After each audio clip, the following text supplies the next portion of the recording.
Social media have been intentionally designed as weapons. The FBI and CIA are deeply embedded in all of those platforms. You have always talked to me about this concept of this fifth generation warfare, this kind of psychological operation. Palestinian government is calling a war crime. Hamas does not have the kind of munitions that could do this kind of damage. The bombing of the hospital was just an amazing example, as you saw in real time. The New York Times flip-flopping and rewriting their cover page in response to the changing narrative that was being manipulated. A global locating platform concluded the missile was launched from Gaza. This is fascinating because as opposed to maybe with COVID where you were manipulating more members of the public, now you're manipulating nations and their relationships with each other. By the time the U.S. election rolls around, this is going to be so sophisticated that you will not know what is truth and what is fiction. We're seeing these companies that want to control that AI narrative, just like Google wants to control every narrative out there. But most of the American public and the global public is out there having everything either indexed or referring to a Wikipedia site, and they believe that is the quote-unquote truth. With these new technologies and capabilities, they can completely capture and mold information and consensus in a way that has never been possible before. What is sixth generation warfare going to be?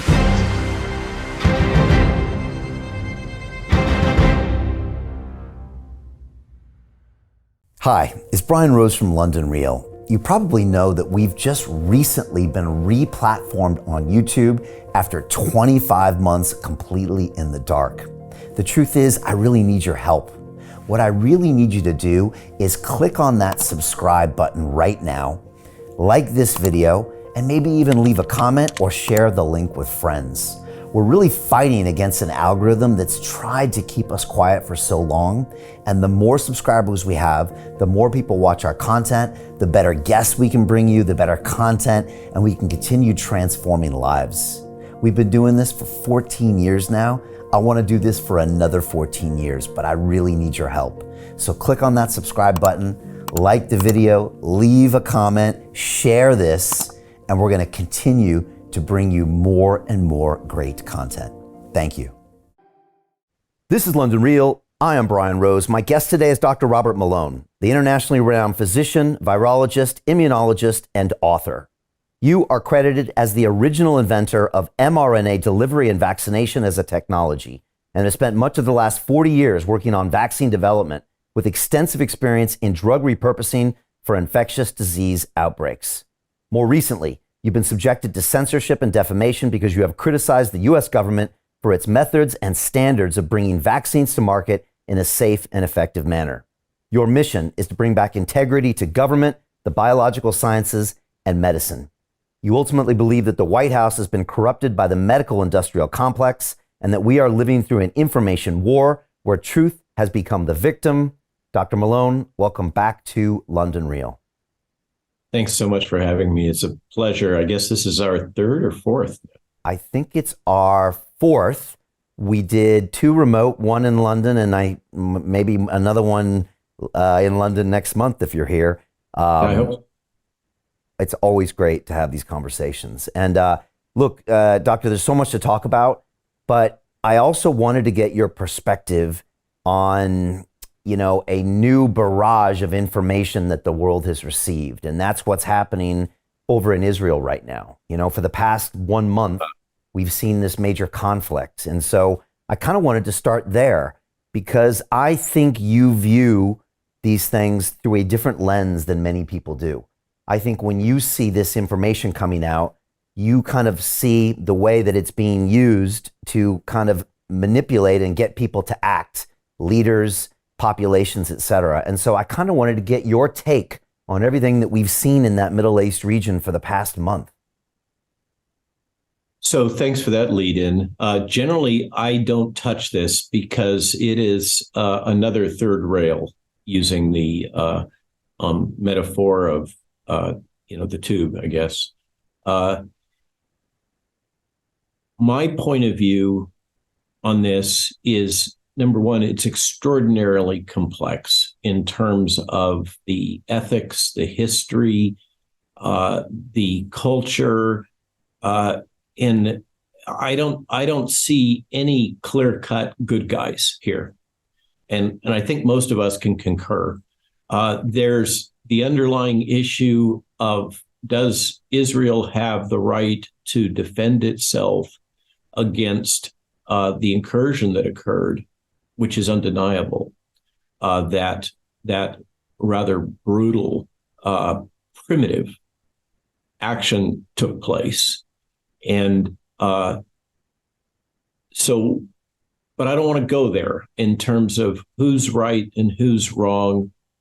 I do believe firmly that Israel has the right to defend itself. Is it overreacting? Has Hamas essentially provoked an overreaction? That seems to be the case, I think, from my point of view. But what I find most fascinating is that what we absolutely have are two highly developed cyber capabilities that have been built over decades, have been unleashed against each other and against the world. And they are very actively manipulating the information space and public perceptions through every possible vehicle they can come up with. And the consequence has been the fragmentation of a lot of constituencies that otherwise previously were fairly cohesive. And now they're torn asunder. They're fragmented, fractured in many ways, and are having difficulty reconciling that internally, which is resulting in yet another major division through local and global cultures, as people are being forced into this binary of A is right and B is wrong, or the other, or B is right and A is wrong, and this binary approach, which is again really quite primitive. The idea that there is an absolute right and an absolute wrong. I think there are fundamental truths, but all of that has been very actively manipulated and obscured. And watching that play out, watching how those technologies and techniques and cyber methods are being deployed, and how malleable the press is. I mean, the bombing of the hospital, or rockets into the hospital, was just an amazing example, as you saw in real time. The New York Times flip-flopping and rewriting their cover page in response to the changing narrative that was being manipulated. That and New York Times is usually highly closely aligned with the intelligence community accepted narrative, and that's a whole nother thing about the historic Operation Mockingbird and the current integration of the New York Times and the Washington Post into that kind of operation. But to see them basically perplexed about which side to take, which narrative to endorse, as opposed to objectively reporting the facts, was, I think, a fascinating case study. Yeah, you have always talked to me about this concept of this fifth generation warfare, this kind of psychological operation. And like you said, we're really looking at a real-time case study here with a lot of consequences, a new one that's not COVID related, and we can talk about that for sure. And I know you're writing a new book about this. And so, yeah, like you said, it's less important on taking sides. It's more important to observe what's happening. And also, correct me if I'm wrong, Robert, this is fascinating because, as opposed to maybe with COVID, where you were manipulating more members of the public, now you're manipulating nations and their relationships with each other and the actions they're taking from a military standpoint, from propaganda, from funding. And so, like you said, what looked like alliances and cohesions before now the tide has gone out, and you're finding out who really is allies and not, and also what the limitations are. That as we see this ground war continuing, we'll see maybe some of that start to fray. So I'm just kind of curious, what you saw as far as, some allies that we thought were there are now breaking down. You mentioned the press, and I know in your new book, you're kind of studying how the CIA has kind of infiltrated the press and academia. What are some of the observations that you make when it comes to the 5G warfare? So this, I talk and the literature and there are deep experts in this space, which I'm actively trying to learn from and integrate their perceptions. And what they teach is that in 5G warfare or fifth gen warfare, which is information war, and remember what we have here is a mixed war because we have really more second generation warfare all the way through fifth generation warfare because we are fighting. I shouldn't say we. The parties are clearly fighting over territory. They are absolutely using kinetic weapons, but that's then integrated. And on the global stage, they are actively manipulating the information space around them, the cloud of information and belief systems, et cetera, through social media and corporate media, et cetera. And this is a great example of how all that can be integrated. And what we are absolutely seeing is a fracturing and fragmentation of what had become an increasingly cohesive Middle Eastern bloc of calling them allies probably is an overstatement. What we've seen is that there is obviously a large matrix of interacting influence and interests that now are confronting this challenge. It's still this fundamental challenge. What do you do with the Palestinian people? And where do they go? Egypt doesn't want them. Nobody wants them right now. So now Israel is moving aggressively into Gaza, obviously, believing that kinetic warfare and war in urban areas is the path forward. They justify it as the need to eliminate Hamas. I'm reminded that Sun Tzu, in his list of battle strategies, lists urban warfare as the least desirable. He actually cautions against it. But that in a way, if you think of this as sort of jujitsu warfare, where the opponents are using, or certainly Hamas can be argued has basically lured. So this is one narrative, is that Hamas has effectively lured the Israeli Defense Force into a position that then can be weaponized on the global stage as illustrating or augmenting the, let's say, Hamas/Palestinian narrative that they are existing in a open air prison, in a apartheid environment that is being actively manipulated and is ethically inappropriate by the Israelis. But what we're seeing is all of these other major power blocks interacting and using the population of Gaza for their own ends to drive wedges. And remember that we have to step back. The big landscape here that is over the umbrella over all of this is the rise of BRICS and the increasing shift away from petrodollar to another more petroleum, continuing to be a petroleum-centric world in which it can be argued that energy is the ultimate currency, and that power block that is centered around the Middle East that we've always known exists. OPEC illustrated that. when I was a young man and we had those crises.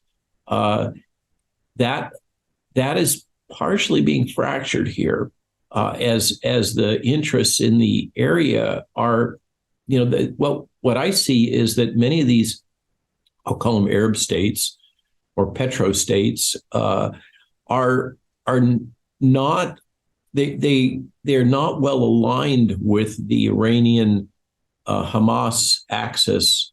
And of course we know this because Sunnis and Shia, that conflict is ancient. It's millennial, and so this whole thing is splintering that alliance. And you kind of got to sit back and say, hey guys, aren't you paying attention? Who's the winner when the rising power of the Middle East petrostate alliances is being fractured?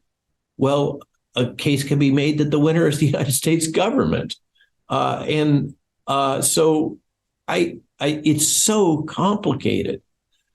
And there's so many competing interests. Of course, the fear that many of us have is that this gets out of hand because we have hotheads. And we have Mr. Netanyahu, who kind of got caught with his shorts down or didn't, depending on the narrative that you want to buy in. Why wasn't the IDF monitoring that fence more accurately, more aggressively, and was, it's so hard to disambiguate all of these interests, which is why I kind of want to step back and just watch and try to learn from the strategies that are being deployed here, rather than diving into the kind of binary of this is good and that's bad, or vice versa. It's way, way more complicated than that. And so the logic that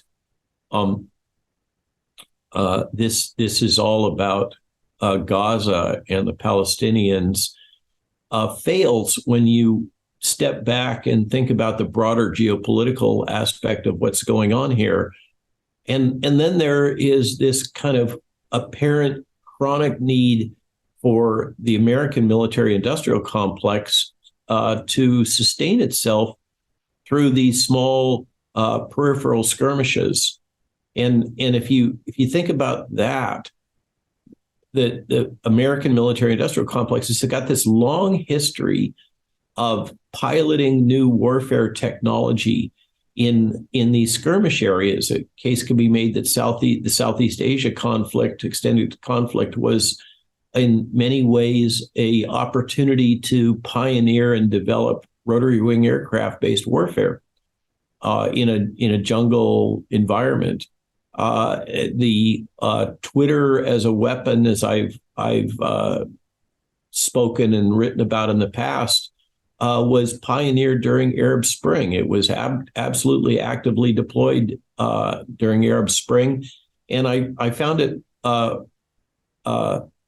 validating that in the recent Rogan interview, Elon Musk speaks directly and explicitly that Twitter 1.0, is the way he puts it, is absolutely a cyber weapon. And he makes no bones about it. And it was intended as a weapon, built as a weapon, and then captured.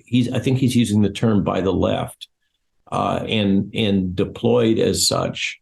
So now we're seeing another level of warfare, another regional conflict that includes an American surrogate that has been very much at the forefront of advancing military technology in all of its embodiments in close cooperation with the United States government. We absolutely will see new warfare technologies piloted in this environment. I don't know what they are. One of the big things that's kind of perplexing about fifth gen warfare is what will supplant it, what will make it obsolete, because that's the history of these. Is if you buy into this construction of generations of warfare, those that think about this in military academies, et cetera, point out that there was technologies which made each of those generations or gradients of warfare obsolete, and or at least less powerful than they were before. I argue that they're all still in play. In the primitive nature of the Hamas attack demonstrates that very well, that earlier generation warfare technology adapted and deployed can still be very effective. But what is sixth generation warfare going to be? And the kinds of things that we might see is deployment of these new generation of robotics. Obviously, drone warfare is already being used very actively and aggressively, and is absolutely one of the new generations that will transform warfare. And then we have the rise of artificial intelligence and some of these newer cyber capabilities that we're seeing rolled out on the global stage. But there's still, you can't remember Sun Tzu figured a lot of this stuff out a long time ago. The humans are humans, and they are readily manipulated in a battlefield or warfare as an extension of diplomacy kind of logic. They're actively manipulated in fundamental ways that transcends technology. But I predict that we will see piloting of a new innovation in kinetic warfare during this outbreak, and I suspect that one of the key aspects is going to be the use of drones and drone swarms and that kind of capability, both for surveillance, for targeting, and for direct action. So I think that's how I perceive this, is as a learning opportunity, and I don't wish to in any way minimize the human tragedy that's going on or the ethical aspects of what's going on. War is hell, and I think we probably can all agree that we hope that this doesn't spread beyond that region, but it already is involving, the movement of the aircraft carriers.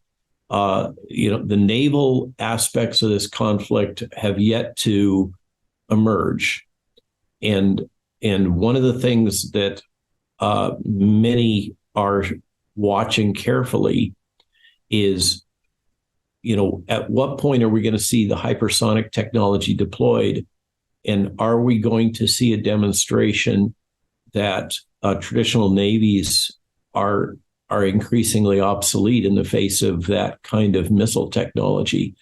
And it's as if the United States is just walking right into that with their deployments, almost seeking it. It's almost like a Gulf of Tonkin kind of situation. I have no idea how this is going to play out, but it's extremely volatile. I mean, it's one of the most fascinating kind of chessboard scenarios we've seen in a long time. Like you said, so many regional players. You got the Sunni Shia, you've got Iran and versus Saudi. You've got the Abraham Accords that were moving along with Qatar and some of the amazing work that Jared Kushner did with Trump. And then obviously Saudi may be about to sign probably some pretty strong backdoor conversations going on there. And then obviously this is the perfect fly in the ointment for Iran to make this power move. And now you've got so much on the line here, including thousands of years of history and religions, petrodollars.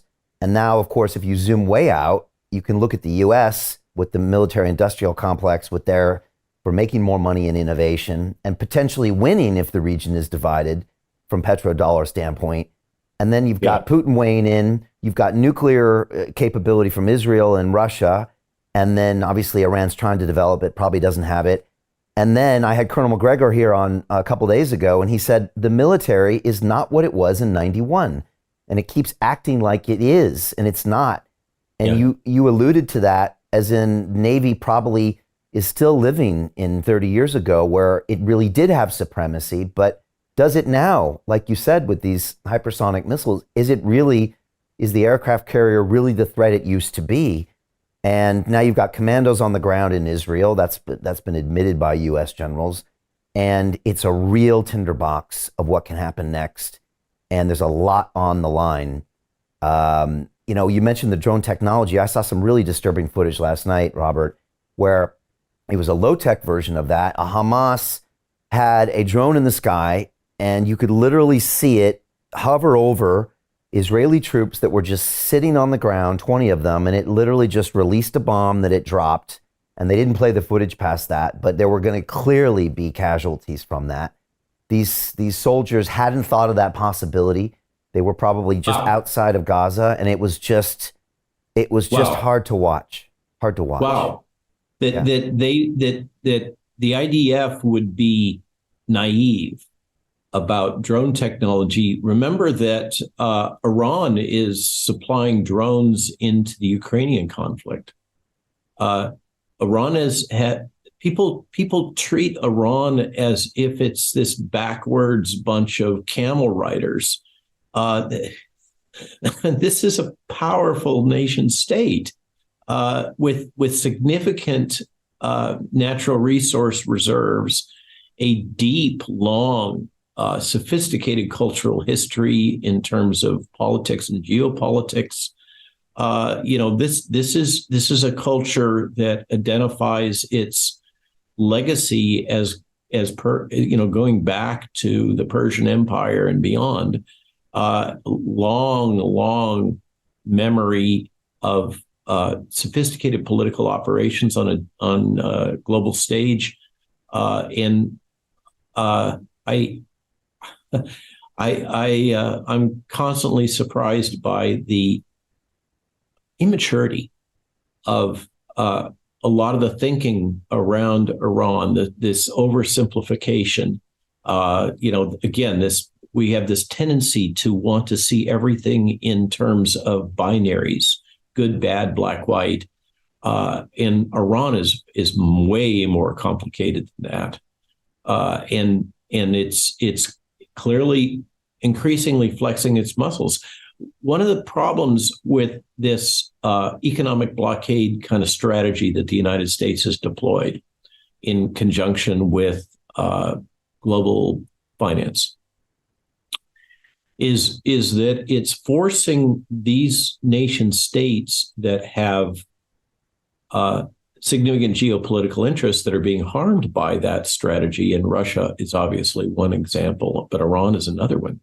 It's accelerating their ability to adapt to an environment in which global finance is another weapon, and to battle harden themselves. You're creating a more advanced enemy that's resistant to that type of manipulation. This gets back to the logic of free market, if you think about it. When governments manipulate things like this, there are unintended consequences, blowback, that occur in so many different dimensions.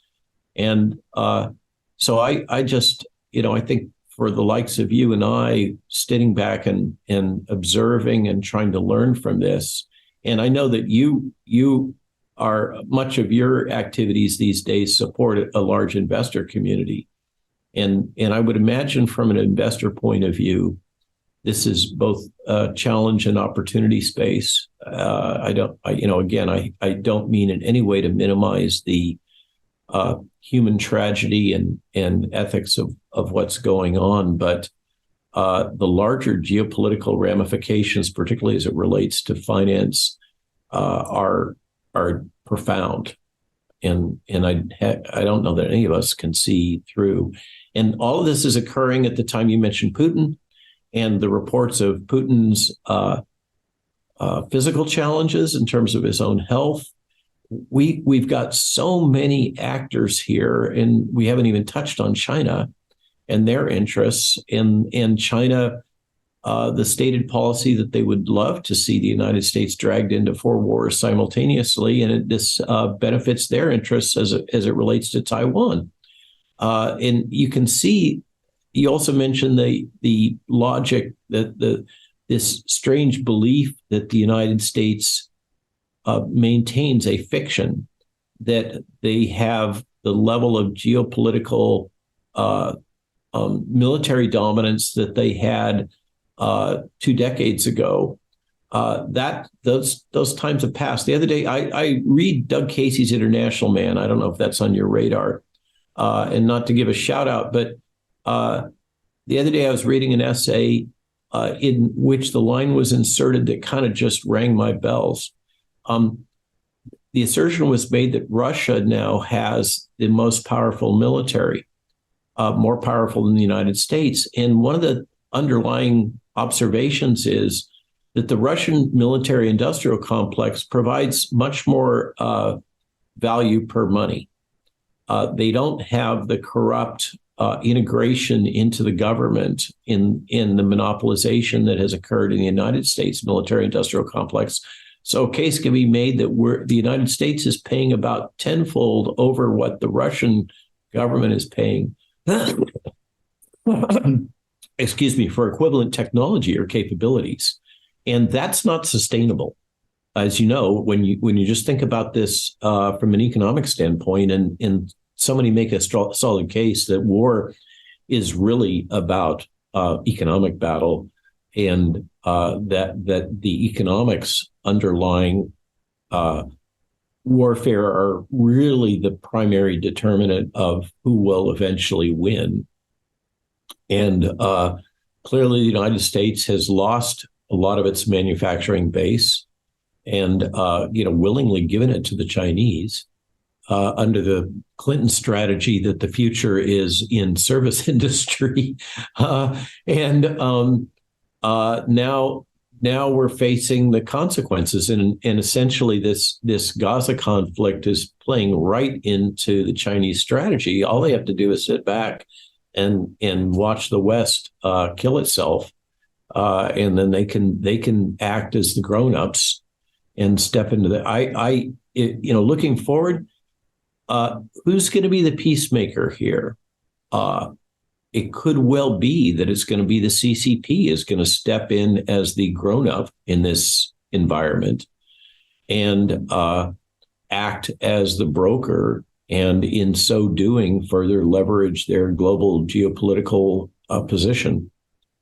It's just such a mess. That would be a major coup to do that. And it would really put the U.S. in their place, because they pretty much brokered pretty much everything over the past 75 years. So, there's so much on the line here. And like you said, when you kind of censor the currencies of the Russians and the Iranians, you force them into adopting and joining the BRICS nations, and you force them into now being able to adapt to these new challenging environments of economic warfare. And guess what? They find solutions.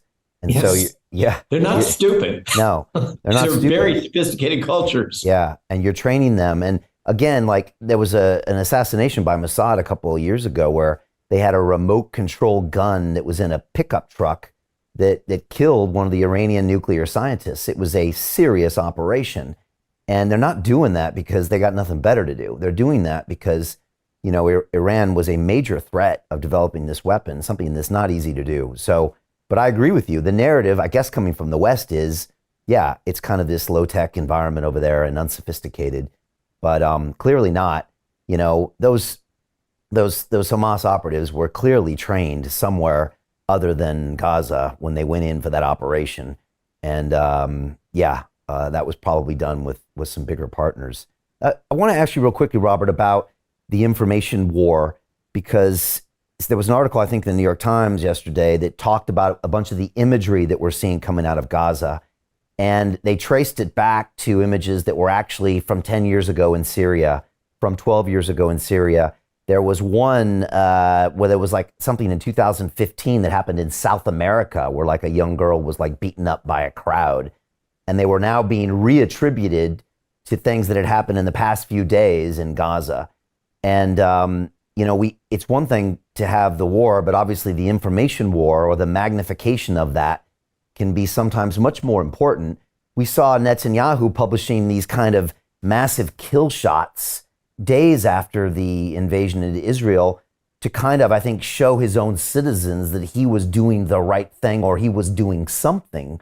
They even had a name for it where they were showing these buildings being blown up. Now, he's probably toned that down a little bit now, but can you speak about this aspect? And for anyone watching and listening, maybe it's good for them to know that they're being bombarded with images and narratives, and that can be the bulk of what's going on here because we're now waging a war of attention. And in contrast to that is the Ukraine war, which now has gone from front page news to back page news. And if that stays that way, their funding is going to disappear as well. And maybe if you could just speak. I would say disappearing. It's already in progress. I think Zelensky is now in an end game. And it's a good thing for him that he's bought all these, whatever they are, DACAs or whatever, however you want to call it, these estates scattered across the world, because I think he's going to have to get out of Dodge pretty soon, because this is not sustainable. The Congress is aware that they're bankrupt. So let's see if I got distracted by as you mentioned Ukraine.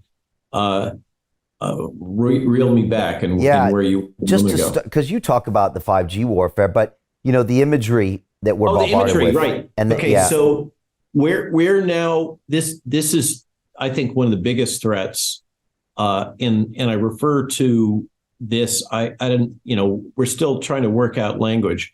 We're in a postmodern environment where truth is entirely subjective, and is accelerating under the influence of deepfake technology. So very soon we're going to be in an environment, and it's still fairly crude. Somebody from the UK took a great GB News interview that I did, and was using that. They cloned my voice and were using it in a fairly crude deepfake in which I was endorsing a product. I'm not going to mention the product because then that would be further endorsement, that I'd never even heard of before. And this was brought to my attention. But you could still see that it was a deep fake because it was manipulating this part of my face, and it was asynchronous with some of my other facial expressions. The voice cloning was quite good. That over the next 6 months is going to accelerate to a point where it's going to be extremely difficult to discern what is real and what is not, what is fake or what is manipulated off of other prior imagery, so that we're bombarded with synthetic information in the format that we have our lizard brains react to as if it's real. This imagery, we've been trained through television to believe in images. A picture is worth 1,000 words, and a movie reel is worth, I guess, 1,000,000. To believe in the power of imagery to reflect reality, and that's gone. That is, as you're pointing out, completely an obsolete concept in this information battlefield, and that will only accelerate. When I speak about 5G warfare lately, I use that little clip as an illustration to my audience and say, guys, by the time the U.S. election rolls around, this is going to be so sophisticated that you will not know what is truth and what is fiction. And that's why I assert we're in this postmodern, post-truth environment where truth is entirely subjective. Of course, this underpins what we call wokeism and a lot of the belief system around that reality is a construct, that reality is entirely subjective and truth is entirely subjective. And what it becomes then is an environment in which those who control media, media, capital M, broadly writ, that includes social and all forms of information. Those who control that definitely shape reality. They define reality. Reality is that which those who control information media space deem it to be. And there we no longer we live in a post-truth world. It's not just postmodern, it's post-truth. Truth is a synthetic construct, and it's going to be extremely difficult to discern reality in this environment. The thing, and this gets to my core point about Psywar, that I think the deepest insight I've had, which came off a GB News interview, when, as you know now in British media, the censorship board requires that everything be framed as a two sides interaction with basically somebody representing the interests of the government. And so I was in one of these interviews, and the very dapper middle-aged man who was serving as my counterpoint made the comment that in Britain, we have these elections, and after an election, power is transferred from the electorate to the government, and the government then acts on behalf of the electorate for the following whatever period of time, 4 years. I know you guys are more fluid about your election periods. And the government is at liberty to do whatever it wishes because it's acting with the authorization of the people, and can act unilaterally during that period until the next election. And when that logic was deployed, I suddenly had, it was a brick to the head moment, that if that government during that period feels comfortable and at liberty to deploy Psywar technology against the civilian population, then the concept of sovereignty and autonomy and the checking function of an election becomes completely obsolete. Sovereignty is gone. There is no ability of a sovereign people, quote unquote, to serve as a check on the government, because everything they think, hear, feel is synthetically manipulated. And so then the government can completely control that. When they can control the information space and feel comfortable deploying these advanced psychological techniques and technologies, which the UK has largely pioneered through nudge technology, et cetera. You guys have been leaders in this going way back. Then the belief that we have sovereign, autonomous individuals making informed decisions about the direction that they wish their nation state to go becomes completely obsolete. And then what we have is the rise of the power of the bureaucracy. Here in the United States, we increasingly call it the deep state. The UK has had a great run in the comedy series Yes Minister and then Yes Prime Minister that speaks to this overbearing bureaucracy that truly controls the country. But now, with these new technologies and capabilities, they can completely capture and mold information and consensus in a way that has never been possible before. And that's what I find fascinating. In order to try intellectually, just to try to, with this book and otherwise, to try to discern how this is operationalized, I find going back to the disclosures that were made in the 70s about the role of the CIA in manipulating information in the media. It's referred to as Mockingbird. That goes back to 1942. Those strategies and COINTELPRO, which is the disruption campaign that the FBI used against the 60s protesters and Martin Luther King and all that, those approaches are still there. That seems to form the basic underlying strata of how modern, at least Western nation states operate, and probably most well-developed nation states are operating now. But then we have the overlay of these additional capabilities that have been developed.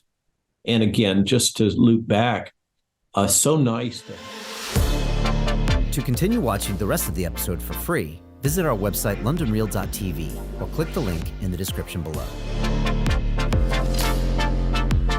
Most people will never see this opportunity. Dubai luxury transformation projects have historically delivered 40 to 90% annual returns. That is incredible. These were once reserved only for insiders with access. I spent 15 years on Wall Street and I learned this: the biggest returns always go to the people who get the call first. Now, you finally can. We've just received a brand new project with major upside potential. Allocations move fast. Click the link, apply now, and speak to my team. This is your chance to see what others never will.